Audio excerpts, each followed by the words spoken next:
Silakan duduk Bapak Ibu, Saudara sekalian, Anda yang ada di dalam ruangan ini maupun yang akan menyimak secara online. This is hybrid, right? Ya, jadi saya menyapa juga Bapak Ibu sekalian yang ada di rumah, atau mungkin tidak di rumah, tapi di berbagai tempat yang lain, yang juga meluangkan waktu untuk mendengarkan dan turut beribadah dan mendengarkan pemberitaan firman Tuhan pada pagi ini. Baik. Kita akan get into the scripture, jadi saya mau tanya berapa banyak yang bawa Alkitab? Saya akan tanya terus, saya hari ini maraton, bolak-balik udah kayak setrika nih kita nih. Coba keluarkan Alkitabnya, ada? Nah ini ada Gen Z di ruangan ini loh, generasi Z itu, jadi tanya mana Alkitabnya, dikeluarin handphonenya, ini. Karena buat dia itu di situ ada tuh Alkitab. Enggak, yang saya maksud buku, yang diterbitkan Lembaga Alkitab Indonesia, apakah ada yang masih membawa? Oh, ada bapak kita di depan. That's it, good. There's a couples there. Ada lagi yang lain? Ya udah deh, digital lah kita ya. Oke, saya masih a bit konservatif, masih dalam transisi, tapi saya nggak akan mentransisikan diri sih. Jadi masih menggunakan Alkitab versi cetak dan juga Alkitab dalam versi digital. Kenapa versi cetak saya suka? Karena ini banyak catatannya, gitu ya. Ini udah Alkitab yang kesekian nih yang dicatat-catat. Dan saya mau berikan titipan juga, bukan pesan sponsor, tapi ini disponsori oleh Kerajaan Surga lah ya. Jadi buat berapa banyak Pak Sutri di sini? Ada nggak Pak Sutri? Angkat tangan coba tinggi-tinggi. Pak Sutri, biar cuman sendiri pun Pak Sutri, karena mungkin istri sudah ikut ibadah pagi, boleh lah ya. Nah banyak tuh di atas juga banyak. Begini saudara, pada hari pemberkatan pernikahan, dulu kalau saya kondak matrimoni, itu dari gereja biasanya kasih hadiah buat Pak Sutri yang baru tuh wedding gift-nya adalah Bible. Karena itulah manual dia kan. Jadi dia akan pergi berangkat berlayar gitu, mengarungi samudera kehidupan. Nah itu GPS-nya dia tuh. Tuhan akan bantu arahkan lewat situ ya, Tuhan berbicara, menopang gitu. Nah alangkah eloknya, alangkah indahnya, alangkah eloknya nih. Itu kan dari gereja, alangkah eloknya kalau pada hari pemberkatan pernikahan di altar, mama papa juga kasih hadiah wedding gift. Apa wedding gift-nya? Alkitab juga. Tapi ini adalah Alkitab yang mungkin sudah agak usang. Karena mama papa sudah pakai selama 25 tahun membesarkan anak itu. Atau mungkin dia menikahnya umur 30 tahun mama papa mengarungi bahtera rumah tangga. Dan firman Tuhan telah menjadi sauh, telah menjadi manual for life. Ada air mata mama di situ. Ada foto kamu di situ. Ada janji-janji Tuhan yang selama ini mama pegangin dan teruji, terbukti. Karena dikatakan firman Tuhan itu seperti perak yang teruji. Dan itu mendoakan kamu. Jadi anak itu dapat warisan iman mama papanya. Ya, jadi ini mungkin menginspirasi pesan sponsor. Saya tidak disponsori Lembaga Alkitab Indonesia. Cuma alangkah indahnya gitu loh. Kalau kita bisa berikan manual Book of Life itu kepada anak-anak kita waktu nanti mereka graduate ya. Graduate-nya orang tua itu kan adalah pada saat anak ada di altar ya. Itu dirayakan dengan luar biasa. Anyway, nah sekarang kita akan belajar firman. Saya akan coba mempadatkan apa yang saya akan sampaikan ini dalam waktu yang sesingkat-singkatnya. Ini bukan deklarasi proklamasi ya saudara ya. Dalam tempo sesingkat-singkatnya. Jadi Anda harus bisa mengikuti saya. Make sure your Bible is open. Either digital atau printed version. Pagi ini saya akan bicara mengenai Herodes dan Yesus. Jadi kalau tadi pagi saya bicara mengenai Joseph and Jesus. Sekarang saya mau ngomong mengenai, saya akan berbagi mengenai Herodes. Herod and Jesus. Herodes dan Yesus. Herodes adalah tokoh yang muncul, saudara, tercatat di Alkitab, di Injil Matius. Dan ada baiknya kita menyoroti dia setelah kita juga mungkin menaruhkan lensa atau lampu sorot kepada Maria. Ya, Maria sering disoroti, lalu Yusuf tadi pagi kita soroti, gembala di padang disoroti, lalu juga orang-orang Majus. By the way, Baswe, Bible quiz sejenak, ada berapa banyak orang Majus, saudara? Ada berapa banyak orang Majus? Bagus, tepuk tangan lu. Ini Bible quiz saya sudah uji di Indonesia Timur, kemarin di Cibitung mereka bilang 3. Jadi saya kasih PR lagi setelah ibadah, saya kasih PR baca lagi itu Matius pasal 1. Tapi di sini dan tadi di Mall dan Mogot lulus kalian Bible quiz. Jadi boleh tepuk tangan lah, bangga kita. Karena kalau sampai bilang 3, saya kasih PR. Ya, oke. Nah sekarang kita mau soroti Herodes. Kita mau kenalan ya sama Herodes ya, tapi kita baca dulu teksnya. Matius pasal yang kedua, ayat yang pertama sampai dengan ketiga, ini beberapa slides, jadi kita akan baca, it's good to read the scripture. Saya akan bacakan, Anda simak ya, kita baca. Sesudah Yesus dilahirkan di Bethlehem di tanah Yudea pada zaman Raja Herodes, datanglah orang-orang Majus dari timur ke Yerusalem dan bertanya-tanya, di manakah dia raja orang Yahudi yang baru dilahirkan itu? Kami telah melihat bintangnya di timur dan kami datang untuk menyembah dia. Ketika Raja Herodes mendengar hal itu, terkejutlah ia beserta seluruh Yerusalem. Ayat yang keempat, maka dikumpulkannya semua imam kepala dan ahli Taurat bangsa Yahudi, lalu dimintanya keterangan dari mereka di mana Mesias akan dilahirkan. Ayat 5 dan 6, mereka berkata kepadanya, di Bethlehem di tanah Yudea. Karena demikianlah ada tertulis dalam kitab Nabi. Dan engkau Bethlehem tanah Yehuda, engkau sekali-kali bukanlah yang terkecil di antara mereka yang memerintah Yehuda. Karena daripadamulah akan bangkit seorang pemimpin yang akan menggembalakan umatku Israel. Kita lompat ke pasal 2 ayat 7 dan 8. Sekalian kita baca ya. Lalu dengan diam-diam Herodes memanggil orang-orang Majus itu dan dengan teliti bertanya kepada mereka bila mana bintang itu nampak. Kemudian ia menyuruh mereka ke Bethlehem, katanya, pergi dan selidikilah dengan seksama hal-hal mengenai anak itu. Dan segera sesudah kamu menemukan dia, kabarkanlah kepadaku supaya aku pun datang menyembah dia. Ayat 9-10, setelah mendengar kata-kata raja itu, berangkatlah mereka dan lihatlah bintang yang mereka lihat di timur itu mendahului mereka hingga tiba dan berhenti di atas tempat di mana anak itu berada. Ketika mereka melihat bintang itu, sangat bersukacitalah mereka. Maka masuklah mereka ke dalam rumah itu dan melihat anak itu bersama Maria ibunya, lalu sujud menyembah dia. Mereka pun membuka tempat harta bendanya dan mempersembahkan persembahan kepadanya, yaitu emas, kemenyan, dan mur. Jadi hanya ada 3 macam persembahan, bukan 3 orang Majus. Dan karena diperingatkan dalam mimpi supaya jangan kembali kepada Herodes, maka pulanglah mereka ke negerinya melalui jalan lain. Nah Bapak Ibu, kita tadi saya katakan bahwa kita akan soroti Herodes. Jadi sekarang kita mau lihat siapa ini Herodes, saudara. Next slide. Herodes Agung memerintah sebagai Raja Yahudi di bawah pemerintahan Romawi selama 33 tahun. Dari tahun 37 sampai dengan tahun 4 keempat sebelum Masehi. SM itu sebelum Masehi. Ya. Jadi dari tahun 37 sampai tahun keempat sebelum Masehi dia memerintah di orang-orang Yahudi di bawah pemerintahan Romawi. Nah maknanya di bawah pemerintahan Romawi itu apa? Dia adalah raja boneka yang ditunjuk oleh the real authority, which is the Roman government, ya pemerintahan Romawi. Jadi dia bukan menjadi raja karena turunannya silsilah raja, saudara. Dia itu ditunjuk. Nah ditunjuk itu because there is political maneuver. Manuver-manuver politik dari masa generasi ayahnya. Jadi ayahnya itu adalah seorang diplomat dan seorang politikus yang handal.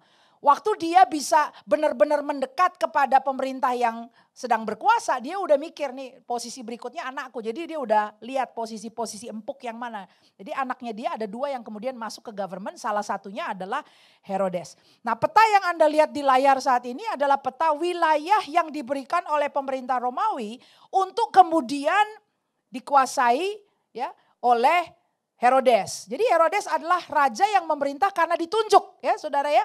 Jadi bukan silsilah raja. Nah sekarang kita mau lihat dia punya bibit bobot bebet biasanya turunannya dari mana gitu ya. Oke kita lihat slide ini. Siapakah Raja Herodes? Herodes itu lahir di daerah selatan Palestina. Ayahnya namanya Antipater adalah orang Edom. Kalau Anda lihat, kalau Anda ingat suku Edom, ya, suku bangsa Edom. Orang Edom ini diidentifikasikan sebagai orang Arab oleh beberapa ahli, ya. Lalu dia ayahnya si Antipater itu dia penganut Judaisme. Jadi Judaisme itu agamanya, tapi kalau menurut silsilah darahnya itu keturunan Edom. Ya. Nah, itu dari abad 2 sebelum Masehi. Antipater adalah seorang yang sangat berpengaruh dan kaya. Karena dia menikahi putri seorang terkemuka dari wilayah Petra. Wilayah Petra ini ada di area barat daya Jordan. Ya, saya udah ngintip-ngintip nih di sosmed. Kelihatannya akan ada yang mau tur ke Israel ya. Wes. Bulan Maret ya. Saya bulan Mei. Jadi Anda mau ikut Maret atau Mei?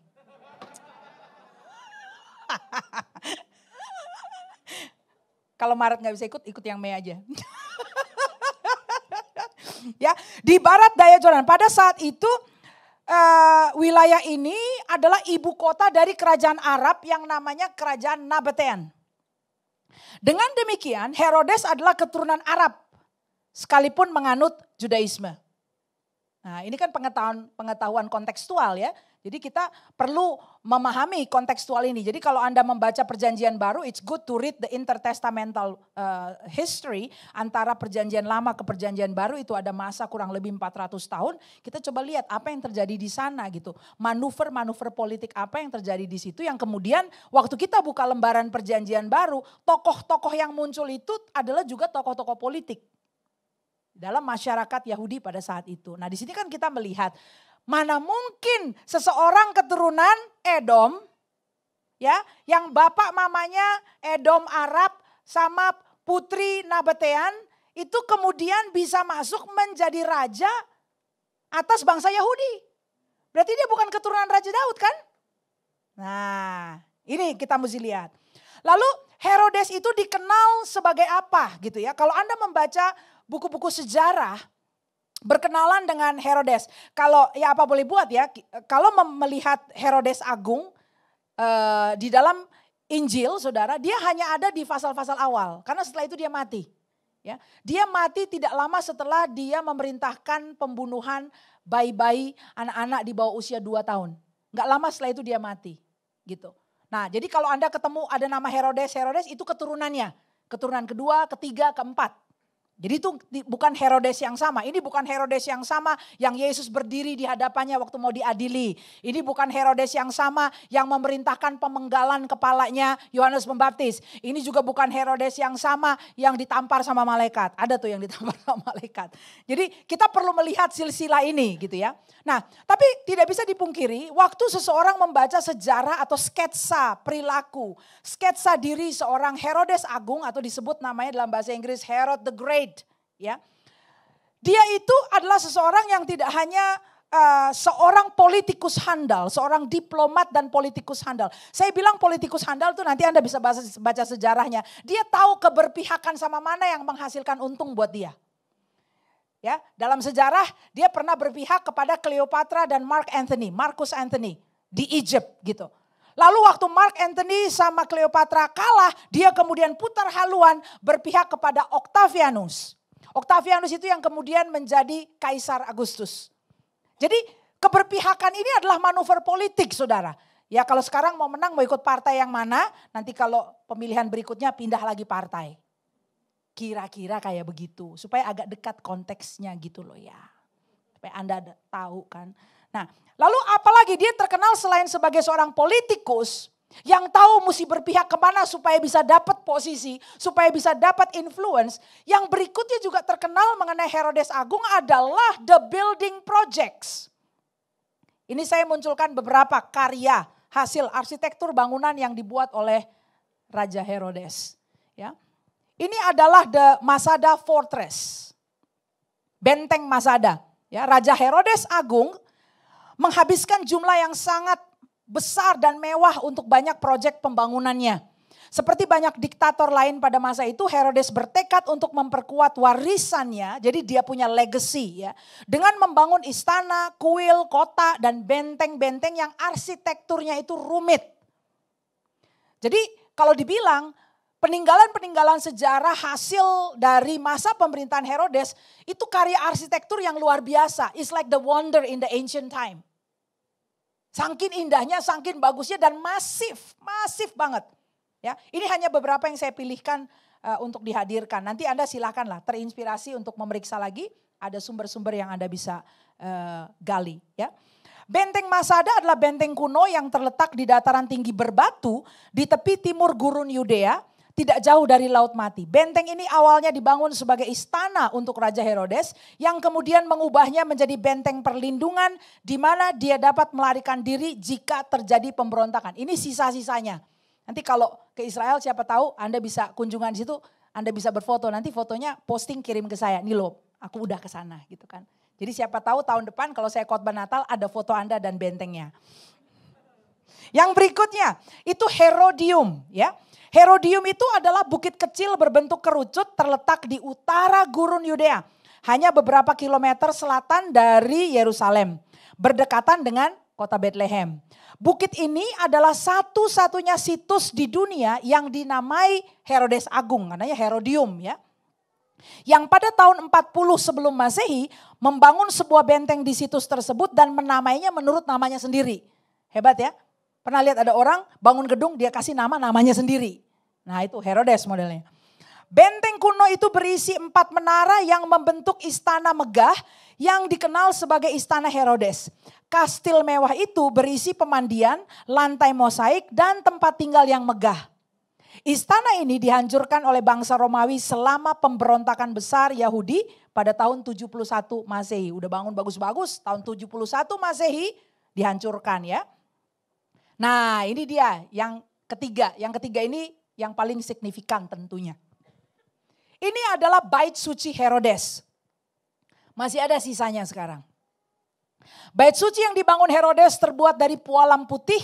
Dan sebagian daripadanya dilapisi oleh emas yang memantulkan sinar matahari dan menimbulkan pemandangan yang menakjubkan. Pada zaman itu tentunya. Kalau Anda ke Israel sekarang udah tinggal sisa.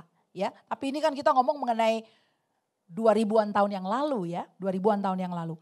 Pelataran bait suci berbentuk 4 persegi panjang dengan lebar sekitar 585 kaki dari timur ke selatan.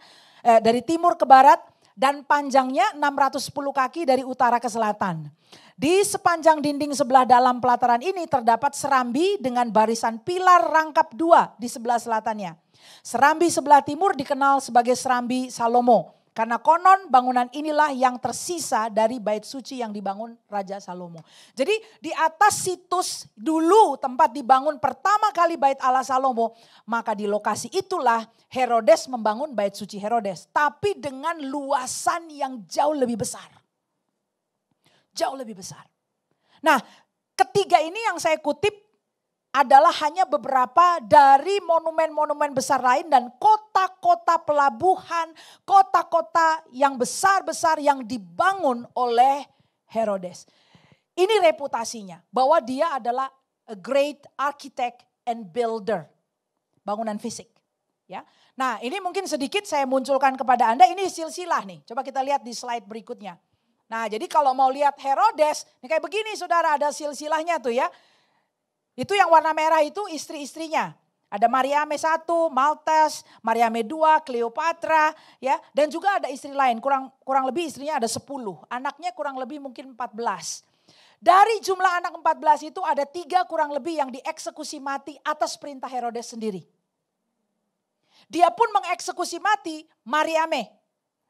Yaitu istri yang katanya dia paling sayang. Dari Mariame ada 2 anak laki-laki. 2 anak laki-laki dieksekusi, Mariame termasuk dieksekusi. Sampai ada kalimat beredar statement pada saat itu dari sejarawan kuno yang berkata seperti ini. Lebih baik jadi babi daripada jadi anak laki-lakinya Herodes. Karena gak tahu kapan akan dieksekusi. Ya. Jadi kita melihat suatu sketsa seorang individu yang diplomat handal, politikus yang cerdik, dan ahli pembangun bangunan fisik yang mutakhir pada zamannya. Tetapi di sisi lain adalah seseorang yang juga kejam hatinya, yang sangat paranoid dan takut kalau posisinya itu diambil orang. Jadi begitu takutnya dia sampai konflik-konflik dalam keluarga itu betul-betul hanya dibungkamkan dengan ancaman kematian. untuk mempertahankan posisi dia. Orangnya separno itu gitu ya. Jadi dan ini terjadi terus sampai masa tuanya, saudara. Saya bacakan catatan saya di sini. Ada garis gelap dan kejam dalam karakter Herodes yang semakin nampak seiring bertambahnya usia. Jadi orang makin tua mestinya makin berhikmat. Ini makin tua makin kelihatan kejam, saudara. Katanya rambut putih itu is the glory, right? Kalau masih belum bisa jadi lebih berhikmat, rambut putihnya dicat aja. Tunggu sampai sudah berhikmat gitu baru biarin putih alamiah gitu. Tapi kalau udah putih tapi masih kejam aja terus ya saudara. Ya jangan putih dulu lah rambutnya lah. Jadi gak jadi glory gitu loh. Ya. Ketidakstabilan mentalnya apalagi diberi makan oleh intrik dan penipuan yang terjadi dalam keluarganya sendiri. Itu betul-betul mengguncangkan dia. Ya.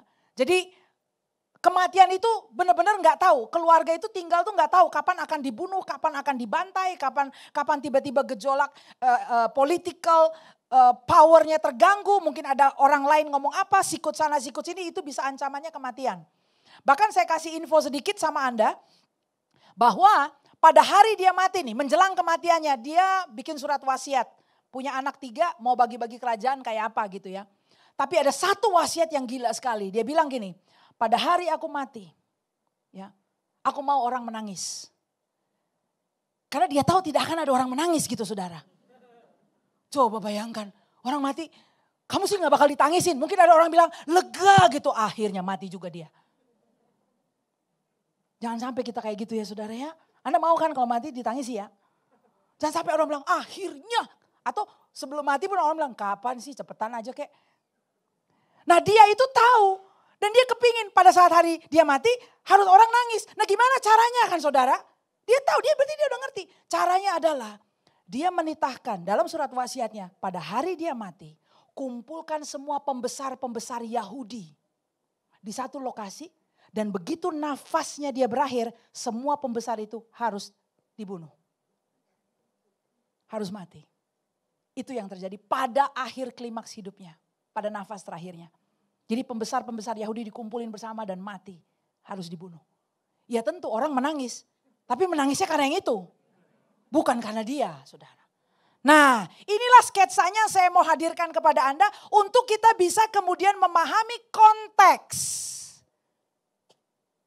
Matius pasal yang kedua. Lalu at the backdrop, saudara, jadi kayak backdropnya itu adalah nubuat Nabi Yesaya 720-an tahun sebelum kejadian di Matius 2. Sebelum orang Majus datang menghadap Herodes, ada nubuat yang disampaikan oleh Nabi Yesaya 720 tahun sebelumnya. Yaitu Yesaya pasal 9 ayat kelima yang bunyinya begini, kita baca bersama-sama. Sebab seorang anak telah lahir untuk kita. Seorang putra telah diberikan untuk kita. Lambang pemerintahan ada di atas bahunya dan namanya disebutkan orang. Katakan bersama, penasehat ajaib. Allah yang perkasa, Bapa yang kekal, Raja damai. Itu penasehat ajaib saudara, bahasa Inggrisnya keren banget. Penasehat ajaib bahasa Inggrisnya adalah Wonderful Counselor. Konselor ajaib. Konselor kerjanya ngapain sih? Menangani lika-liku jiwa kita nih loh. Kita bisa curhat, bisa didiagnosa. Lu sampai gila-gila gitu kenapa lo? Ganas-ganas gitu kenapa kamu tuh? Mudi-mudinya tuh kenapa? Anxiety-nya kenapa? Kan begitu betul ya? Nah ternyata nubuat Yesaya itulah yang kemudian diusung dan digenapi pada hari para orang Majus datang menghadap di Yerusalem. Berarti jawaban atas kondisi gila-gilanya si Herodes ini, jawabannya ada di depan. Do you understand the context now? Faham konteksnya? Obatnya itu ada di depan. Orang Majus datang bilang, di mana raja orang Yahudi yang baru dilahirkan itu. Nah itu kan tadi Wonderful Counselor toh ya. Yang akan bisa menyelesaikan masalah rumah tangganya dan pembantaian demi pembantaian dan gejolak-gejolak yang terjadi dalam jiwanya. Itu dia jawabannya.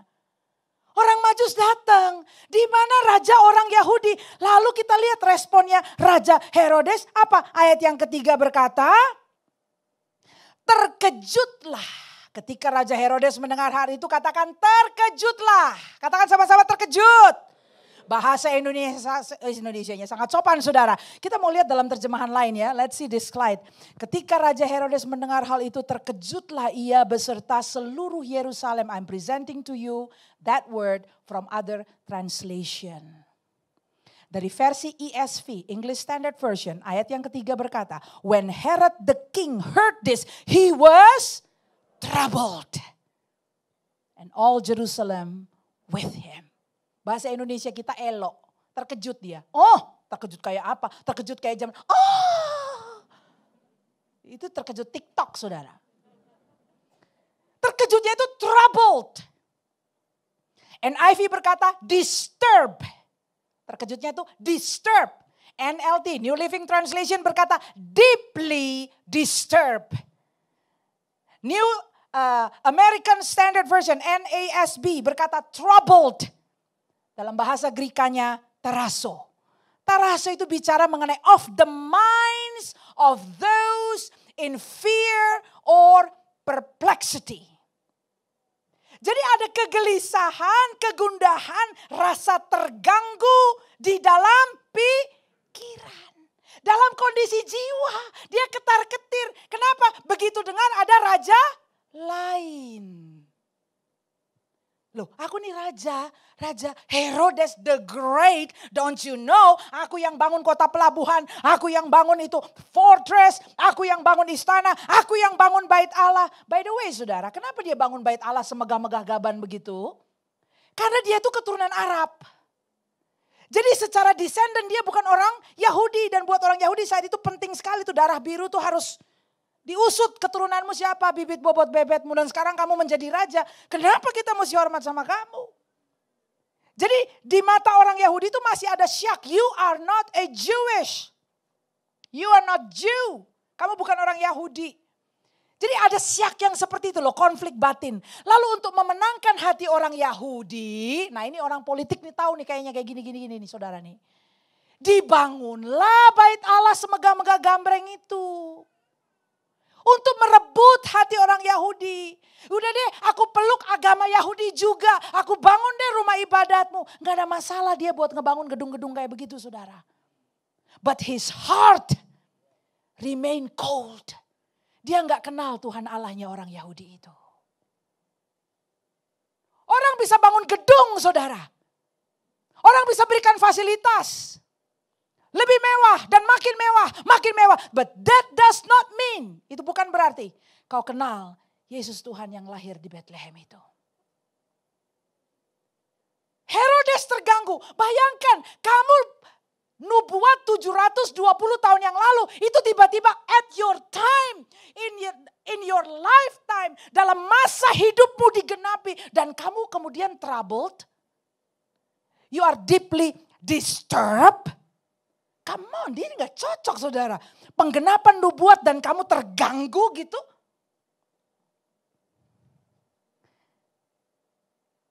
Kita lihat Matius pasal kedua ayat 16-18.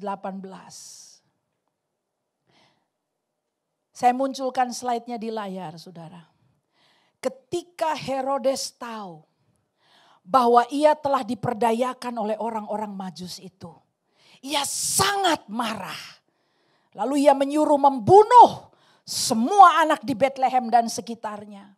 Yaitu anak-anak yang berumur 2 tahun ke bawah. Sesuai dengan waktu yang dapat diketahuinya dari orang-orang Majus itu. Dengan demikian genaplah firman yang disampaikan oleh Nabi Yeremia. Terdengarlah suara di Rama, tangis dan ratap yang amat sedih. Rahel menangisi anak-anaknya dan ia tidak mau dihibur sebab mereka tidak ada lagi. Bapak Ibu sekalian, kita belajar dari Herodes apa? Dari sketsanya, dari garis turunan keluarganya, dari manuver-manuver licik politiknya saudara. Dari upayanya untuk mengambil hati orang-orang Yahudi. Dari prestasi-prestasi, dari bangunan-bangunan yang menjadi monumen-monumen besar yang dia bangun itu. At one point in his life, dia diberikan peluang untuk mendengarkan kabar baik. Lewat orang-orang Majus yang datang dari timur, saudara. Dia mendapat kesempatan. There is that glimpse. Dan memang begitu kan nubuatan Alkitab bahwa bangsa yang berjalan di dalam kegelapan telah melihat terang yang ajaib. Betul saudara ya? Bapak Ibu siapa di sini? Mungkin di antara Anda yang hadir, Anda adalah orang pertama dalam garis keturunan keluarga Anda yang mengenal Tuhan Yesus. Pertama kali, boleh angkat tangan? Artinya mama papa belum anak Tuhan. Anda adalah orang pertama yang kenal Tuhan. Boleh angkat tangan?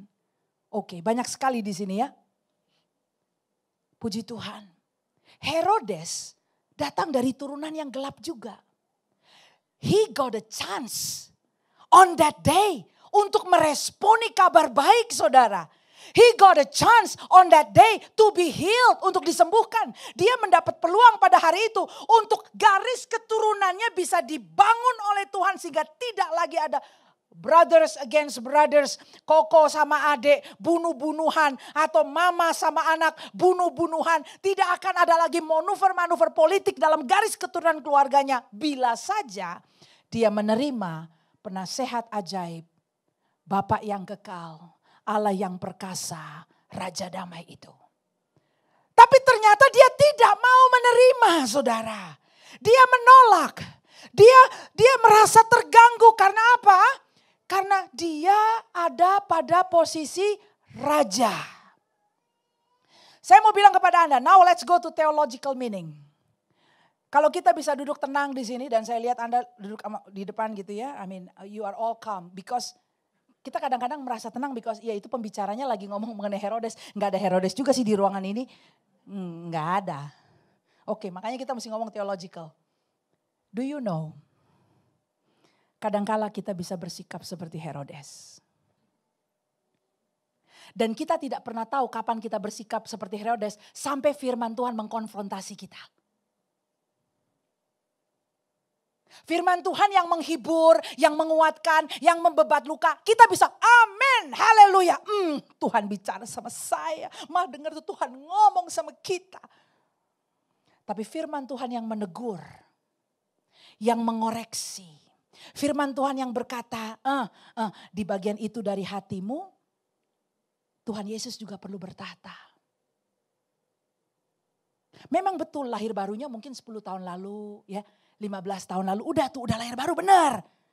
Tapi sama seperti dulu waktu Indonesia mendeklarasikan kemerdekaannya saudara. Itu di Jakarta betul ya. 17 Agustus 1945 betul ya. Tapi di daerah-daerah lain di penjuru Indonesia ada aja tuh dedengkot-dedengkot penjajah yang masih saja bercokol di situ. Sekalipun sudah diumumkan bahwa Indonesia adalah negara berdaulat yang merdeka. Betul saudara, paham ini maksudnya? Jadi bisa saja terjadi 15 tahun lalu Anda berkata, aku mau ikut Tuhan Yesus, aku serahkan hidup pada Tuhan Yesus. Anda deklarasikan, itu proklamasimu, betul itu. Tapi saya mau tanya, apa betul juga bahwa seluruh daerah hatimu 100% Raja Yesus yang memerintah di sana? Kadang-kala kita bilang iya udah 100%. Kan aku udah nyanyi lagunya. Aku berserah, I surrender all. Beneran lu all. Kita juga gak tahu memang udah beneran seluruhnya atau enggak. Sampai firman Tuhan konfrontasi kita. Taunya di mana? Nih taunya di mana? Tiba-tiba lagi khotbah. Ada firman ngomong. Terus entah kenapa kok ada gelisah gitu loh. Anda seperti Herodes, deeply troubled. Pernah gak kayak gitu? Ya mungkin Anda gak ya, tapi saya sebagai hamba Tuhan tuh pernah loh. Ada jemaat ngomong kayak gini, itu gue lagi diomongin ya sama dia ya. Sama pendetanya ya. Kamu ya cerita sama dia, kok dia tahu, kok dia kayaknya ngomongnya sama aku. Lalu jutek gitu langsung saudara. Waktu mulai ibadah saya mulai khotbah masih senang-senang, tapi di tengah-tengah bahunya mulai gini.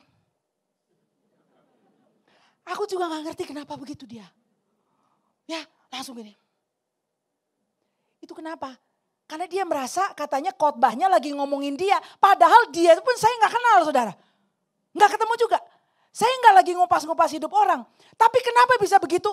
Tuhan dalam segala kemurahannya sedang hadir mengkonfrontasi Herodes dalam dirimu. Memangnya hamba Tuhan kurang kerjaan. Kita hafalin nih, ada berapa jemaat sini? Oke, lu gimana silsilahnya? Lu siapa? Nah ini gimana? Begitu dia mesti hafal. Enggak lah, hamba Tuhan hafal firman aja, jangan hafalin data jemaat ya. Itu biar Tuhan aja gembala agung yang sanggup gitu loh. Ini gembala manusia mah gak bisa menghafalkan itu semua sekalipun diupayakan. Jadi kalau firman Tuhan kemudian menggelisahkan Anda, bikin Anda deeply troubled, itu adalah tanda ada Herodes dalam dirimu.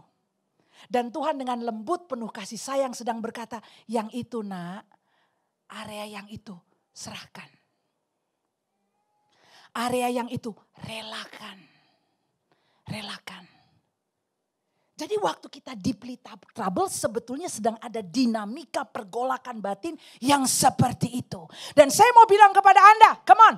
Menjelang tutup tahun 2022 dan memasuki tahun 2023, kita ingin bisa dimuridkan Tuhan di area-area asing di dalam batin kita. Saya mau bilang wilayah asing kenapa? Karena kadang-kadang kita juga nggak tahu bahwa ternyata ada area yang degil yang seperti itu di dalam kita. Alkitab bilangnya betapa liciknya hati. Kita nggak tahu.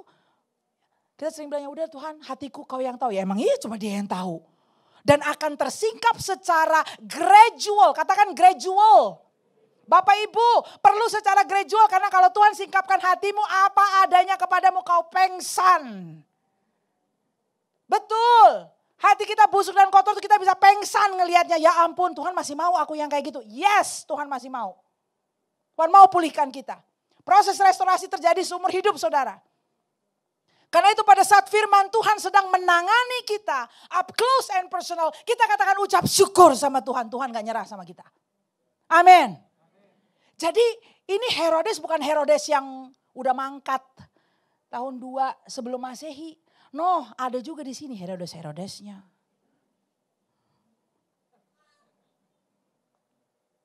Amin. Gak usah angkat tangan yang ini ya. Nanti aja kalau Anda ada di ruang doa bilang aduh Tuhan. Ya, nanti boleh nyanyi tuh lagu yang saya suka tuh. Siapakah aku ini Tuhan? Jadi biji matamu. Dengan apa kan ku balas Tuhan? Herodes Junior. Yang kadang-kadang sama firman Tuhan tuh masih gontok-gontokan. Tapi kita relakan hati kita ya. Silakan Tuhan, silakan. Di area yang itu kau juga jadi raja. Aku menyingkir. Datanglah kerajaanmu. Jadilah kehendakmu. Emang di bumi di mana? Di sini. Di relung hatiku. Di wilayah yang masih asing. Yang terjajah oleh egoku itu. Datanglah kerajaanmu. Jadi kehendakmu. Saudara, kenapa? Nih dengar baik-baik ya. Kita belajar dari Herodes. Kalau Tuhan tidak tangani kita. Kita pun bisa jadi pembunuh. Membunuh anak-anak kita sendiri. Anda bilang, ih amit-amit. Nanti jadi kasus di persidangan gitu. Siap. Udah tahu dong. Saudara, kadang-kadang bukan bunuh fisik loh. Kita sengkat aja. Ini pokoknya mikrofon punya I. Tidak ada generasi muda. Itu termasuk gak sih? Kita injak tuh generasi muda. Gak bisa berkembang. Kenapa? Yang senior. Generasi muda. Kita bisa bengis juga kayak begitu saudara. Gak ada hawa tuh anak-anak mudanya. Anak-anak kecilnya gak ada hawanya. Ditekep semuanya. Jadi artinya gini lah. Kalau kita lihat makna teologisnya, kita akan kemudian merasa agak resah juga. Kenapa? Bukan Herodes yang ono ya. Agak deket nih sekarang nih di rumah gua gak taunya. Bisa begitu. Bikin kita jadi agak gak nyaman kan? Do we still have space for the younger generation? Do we give them life? Orang tua mestinya bopong kan generasi muda. Bahu kita harus jadi platform yang cukup kokoh untuk generasi muda bisa berdiri di atasnya. Bapak Ibu kemanapun saya pergi, saya bawa anak-anak yang jauh lebih muda dari saya, 10 tahun bedanya atau 20-an tahun bedanya. Karena saya rindu bahwa dalam melakukan pekerjaan Tuhan mereka sudah bisa turut untuk melayani dan melihat. Karena di atas bahu saya mereka harus berdiri. Aku gak mau jadi Herodes. Kita bisa berproses bawa ini dalam hati kita. Slide yang terakhir saya mau munculkan kepada Anda. Herodes digantikan oleh ketiga anaknya pada saat dia mangkat. Arkelaus, Antipas, dan Philip. Herodes meninggalkan warisan tirani, kelaliman, dan penindasan. Namun, dia juga adalah pembangun dari beberapa arsitektur terhebat yang pernah dilihat negara-negara dan pulau-pulau di Mediterania Timur. Kita mau punya warisan macam apa, saudara? Anda ingin dikenang sebagai orang seperti apa? Bisa punya bangunan mewah, tapi lalim dan keji terhadap anak-anak, entah biologis atau anak-anak rohani. Bisa meninggalkan bangunan yang mentereng, tapi sama anak bengis. Saudara, kalau kita tidak izinkan Yesus memerintah atas relung-relung batin kita, kita juga bisa berpotensi, katakan berpotensi, menjadi sekejam Raja Herodes. Saya berdoa firman Tuhan hari ini menggugah kita. Memaknai Natal sungguh-sungguh. Bagi Anda yang telah menerima Yesus 5 tahun, 10 tahun yang lalu. Tilik lagi. Apakah dia masih tetap raja atas hidupmu? Tilik lagi. Apakah dia tetap dan sudah menjadi raja atas seluruh bagian hidupmu? Kita adalah orang yang berpotensi lalim. Kita adalah orang yang berpotensi menindas, saudara. Hanya wonderful counselor, penasehat ajaib, Allah yang perkasa, Bapa yang kekal, Raja damai itu yang bisa menangani kelaliman dalam diri kita. Jadi hari ini saudara, kita responi firman Tuhan. Berdoa bahwa we can do better than Herod. Bisa lebih baik dari Herodes. Amen. Saya ajak kita semua bangkit berdiri dan meresponi firman pada pagi hari ini. We're learning, Anda belajar? Saya coba gunakan waktu sebaik mungkin sebelum pergi ke Dan Mogot.